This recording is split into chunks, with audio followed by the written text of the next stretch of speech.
It is important to remember that the Cathexis Vision Map Editor uses layers to group the various site resources.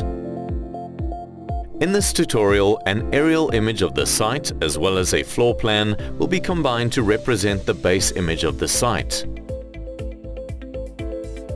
To start the map editor, click the Start button, followed by All Apps, and then Cathexis Vision, and finally click Map Editor to start the editor. If necessary, maximize the program to make editing easier. We are presented with a screen divided into 5 parts. The central drawing canvas, the right side shows the objects and resources and their properties. The top row of icons are tools that allow layer manipulation. The column of icons on the left are resource and object manipulation, and of course the standard menu. To start, click on the bitmap icon on the left and select the image that will represent the site. Using the object properties, change the scale of the image to best fit the canvas. In this case, the scale properties were used. Next, add a new layer, and for this tutorial, another bitmap of a floor plan will be added to this layer. Give the layer a descriptive name, and then once again click the bitmap icon to add another image.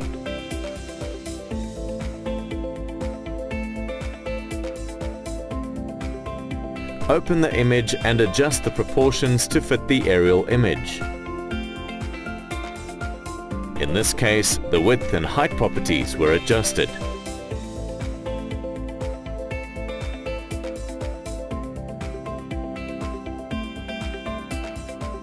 Position the image correctly by dragging it to the correct position. Adjusting the overall layer opacity will help do this correctly, after which the layer opacity can be reset. Using the rotation property, the image was rotated slightly to match the base image.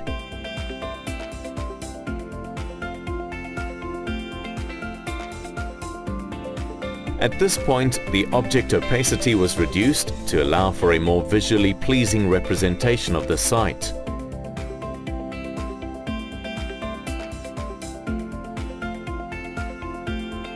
Save the map.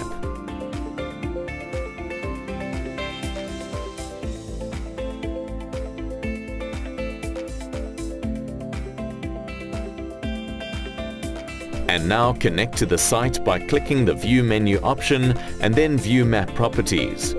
Click on the Site button in the resulting window and select the correct site. The resource window on the right-hand side will now be populated with the installed resources. Do not forget to save the changes. We are now ready to build on the map. Thanks for watching.